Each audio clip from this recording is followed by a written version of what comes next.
बच्चों करते हैं क्वेश्चन नंबर 31 से। ये आखिरी भाग है, लास्ट पार्ट है। मैं हूं हरी सर और आप सभी बच्चे देख रहे हैं आपका अपना यूट्यूब चैनल चलो कदम बढ़ाए।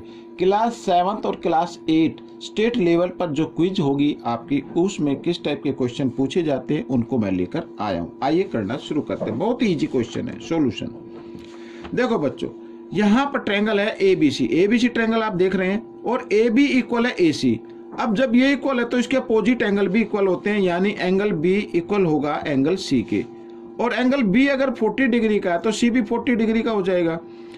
And we know that the sum of 3 angles of triangle is equal to 180 degree. अब आप इस जितने भी एंगल हैं इनका आप सभी को प्लस कर लीजिए, तो ये किसके इक्वल आएगा? 180 डिग्री के इक्वल आएगा। तो 4x इक्वल प्लस यहाँ पर 40 और 40 80 डिग्री होता है। इस तरीके से आप इसको लेके चले तो 80 इधर प्लस में, इधर आकर ये माइनस में हो जाए, तो 4x इक्वल 180 माइनस 80 डिग्री। तो 80 में से 180 में से 80 माइनस करेंगे तो कितना आ गया? 100 डिग्री आ गया बच्चों। तो इस तरीके से अब 4 से इसको कैंसिल कर दे, 4 1 जा 4 और यहाँ पर ये 25 पे हो जाएगा। तो x की वैल्यू क्या आ गई? 25 आ गई बच्चों।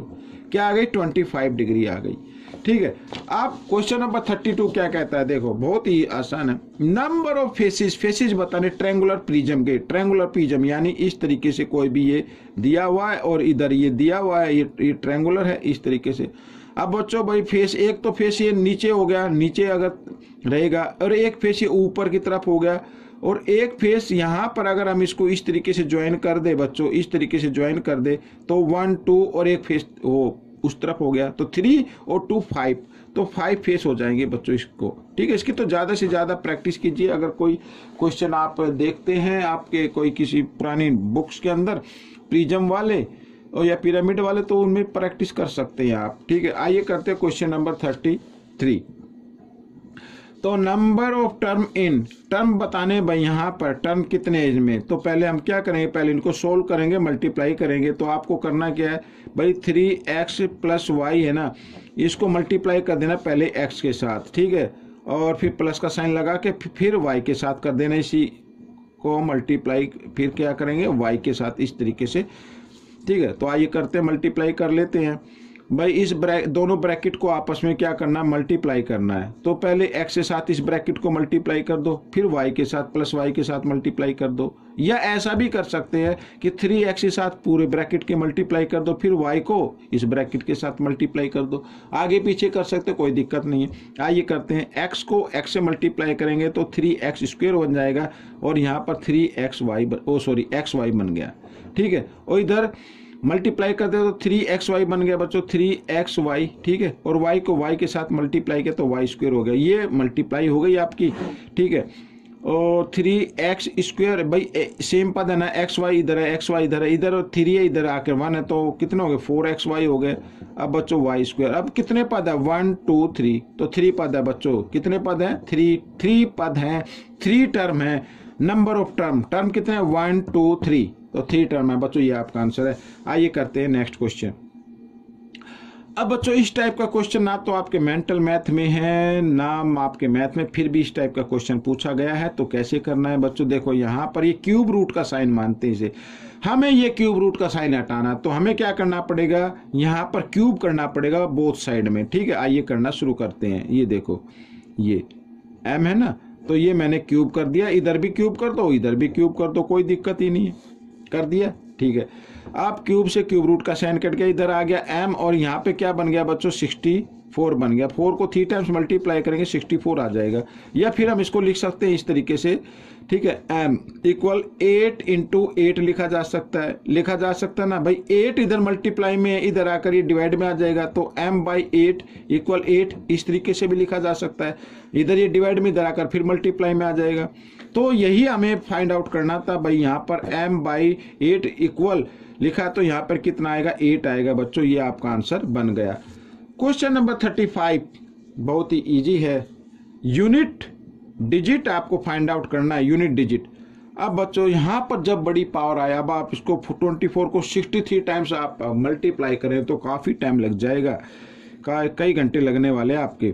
तो आपको क्या करना है? ये जो पावर गिवन है ना, इस पावर को आपको 4 से डिवाइड करना है भाई। जितनी भी पावर हो, किसी भी बेस की पावर, तो आपको सीधा 4 से डिवाइड कर दीजिए, कोई भी पावर हो, 4 से, 4 1 जा 4, यहाँ पर बच गया 2 3, ठीक है। 4 5 जा कितना होता है 20 होता है, तो यहाँ पर रिमाइंडर कितना आ गया 3 आ गया। अब बच्चों 24 की पावर आपको लिखनी है 3 लिखनी है। अब यूनिट डिजिट आपको फाइंड आउट करना, तो 2 से कुछ लेना देना नहीं है, तो 4 को लो, 4 को 3 टाइम्स मल्टीप्लाई कर दो इस तरीके से, 4 4 जा 16, ठीक है। 16 4 जा बच्चों बताओ कितना होता है 64 होता है, 64, और यहाँ पर यूनिट डिजिट कितना आया 4 आया, तो ये आपका आंसर बन गया बच्चों, ये आपका आंसर बन गया, ठीक है ना। क्या बन गया, आपका आंसर आ गया, यूनिट डिजिट आ गया। इस तरीके से करना है। क्वेश्चन नंबर 36 ये रहा आपके सामने, बहुत ही आसान है। देखो क्या कहता है, x percent means x by 100, of के लिए मल्टीप्लाई का साइन, यहाँ पर 400 इक्वल 60, इस तरीके से 2 0 से 2 0 कैंसिल कर दीजिए। अब x के साथ ये 4 मल्टीप्लाई में है, तो इधर आकर ये डिवाइड में आ जाएगा इस तरीके से, और हमने जब 60 को 4 से डिवाइड करेंगे तो 15 आ जाता है बच्चों। आपको नहीं आता इस तरीके से, तो 4 से इस तरीके से डिवाइड करके देख लेना, तो x की वैल्यू क्या आ गई 15 आ गई, ठीक है। आइए करते हैं आगे क्वेश्चन।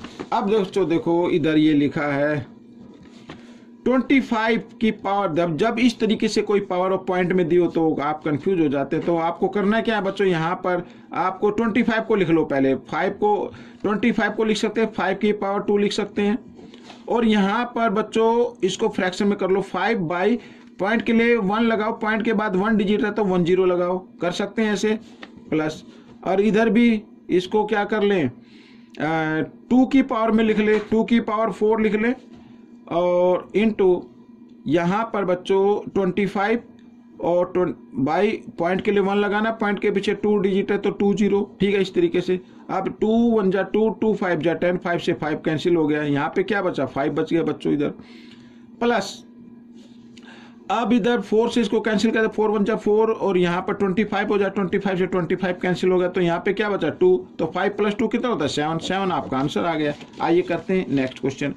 अब बच्चों ये देख रहे हैं ये स्क्वायर है, क्या ये स्क्वायर, और स्क्वायर की सभी साइड क्या होती है इक्वल होती है, तो इनकी जो साइड गिवन है ना वो इक्वल रख दो आप, 2x plus 3 equal 3x minus 5, ऐसे x की वैल्यू आ जाएगी आपकी, तो 2x इस 3x को ले आओ इधर, माइनस 3x हो जाएगा इक्वल माइनस 5, ये माइनस 3 को भी ले आओ इधर, तो प्लस 3 को इधर ले आओ, माइनस 3 हो गया, तो माइनस प्लस माइनस होता है, तो 3 में से 2 माइनस करेंगे माइनस x आ जाएगा, क्योंकि बड़े नंबर के सामने माइनस है, और इधर आ गया माइनस 8, तो माइनस से माइनस का साइन कर गया, x की वैल्यू आ गई 8, ठीक है। अगर आप इसकी साइड फाइंड आउट करना चाहते हैं तो कर सकते हैं। अब यहाँ पर देख, जैसे 2x प्लस 3 लिखा हुआ है, तो 2 इंटू 8, ठीक है, x की वैल्यू तो 8 आई ना, तो 2 इंटू 8 और प्लस 3, 8 2 जा 16, और 16 प्लस 3 कितना होता है 19 होता है, ठीक है। आइए इसकी भी कर लेते हैं, आप कहेंगे कि इसकी नहीं आई, तो देखो 3 इंटू 8, ठीक है, ये आ गया, और माइनस 5, 8 थी जा कितना होता है 24, 24 में 5 माइनस कर दो कितना आ जाएगा 19 आ जाएगा, ठीक है। ये हो गया क्वेश्चन। अब बच्चों ये क्वेश्चन आया है 39, देखो कैसे करना है। अब क्या करना है, आप ये सबसे पहले ये वाला डिजिट ले लो, 9 की पावर कितनी है यहाँ पर 24 है, ये मैंने लिख दिया 24, ठीक है। अब इस 3 को हटाना इधर से, तो इधर आकर जब ये आएगा तो फ्रैक्शन में आ जाएगा, तो 1/3 आ जाएगा, लिख सकते हैं ऐसे। 4 को भी इधर ले आओ तो 1/4 हो जाएगा, इस 4 को जब हम इधर लेके आएंगे तो 1 में आ जाएगा, और 3 4 जा कितना होता है 12 होता है, 12 से 24 को काटते तो 2 आ गया, तो यहाँ पर क्या आ गया, और ये इधर लिख लेता 3x की पावर कितनी है 2 है, ठीक है ना। अब 9 की पावर कितनी रह गई 2 रह गई, तो यहाँ पर हम लिख सकते हैं इसको क्या 3 की पावर 2 और ये पावर 2, ठीक है, और इधर 3, ये भाई ये पावर में क्या है समझ में नहीं आ रहा, ठीक है कोई बात नहीं। देखो यहाँ पर एक पावर इनसाइड है एक पावर आउटसाइड है, तो क्या करना मल्टीप्लाई कर देना, मैं इधर कर देता हूँ, 3 की पावर 4 हो गई, और बच्चों यहाँ पर ये शायद आई थिंक ये भी पावर में है बच्चों, यहाँ पर ये क्या पावर में है, ठीक है ना, ये है पावर में, तो इसको देख लेना आप, मेरे को शायद पावर में लग रहा है ये, तो यहाँ पर एक पावर इनसाइड एक पावर आउटसाइड है, तो हम इसको इस तरीके से लिख सकते हैं, ठीक है। अब बेस इक्वल है इक्वल आ गया ना, तो इनकी पावर भी क्या होगी, इक्वल होगी। तो 2 से 2 1 जा 2, 2 2 जा 4, तो x इक्वल क्या आ गया, 2 आ गया। ये आपका आंसर बन गया बच्चों यहाँ पर, ठीक है। अब क्वेश्चन नंबर 40 करेंगे हम, लास्ट क्वेश्चन है। तो कैसे करना है, देखो यहाँ पर हम इसको फ्रैक्शन में चेंज कर लेते हैं बच्चों, और फाइंड द वैल्यू, पहले n की वैल्यू फाइंड आउट करनी है, n की वैल्यू फाइंड आउट करनी है, ठीक है। तो यहाँ पर लिखा है 32 लिखा ना, तो इसको लिख सकते हैं 2 की पावर 5 लिख सकते हैं बच्चों इसको। और ये लिखा 243, तो बच्चों इसको लिख सकते हैं 3 की पावर में, इसको चेंज कर लेते हैं। तो अगर नहीं पता तो हम इसको क्या करते हैं, फैक्टर कर लेते हैं यहाँ पर, ठीक है। 2 से, सॉरी 3 से होगा ना, 3 8 जा 24, 3 1 जा 3, फिर 3 से, ठीक है। तो यहाँ पर लिखेंगे 3 2 जा 6, 3 7 जा 21, और ये आ गया 3 की पावर 5 आ गया बच्चों। कितना आ गया, 3 की पावर 5 आ जाएगा, ठीक है। इसको आगे करेंगे ना, 3 9 जा, फिर 3 3 जा, फिर 3 1 जा 3, 1 2 3 4 5 आ गया ना, तो लिख सकते हैं ऐसे। और यहाँ पर इसकी पावर n डाल लेते हैं इधर, और इधर क्या, इधर लिख सकते हैं इसको 2 की पावर कितनी, 3, और यहाँ पर 3 की पावर 3, ऐसे लिखा जा सकता है। अब करते हैं, देखो अब इसको लिख सकते हैं 2/3, और ये जो पावर 5 है ना, इसको इधर लिख लीजिए, और ये जो बड़ी पावर है इसको इधर लिख लीजिए, इक्वल। यहाँ भी फिर वैसे करिए 2/3, और इधर ये पावर 3, ठीक है ना।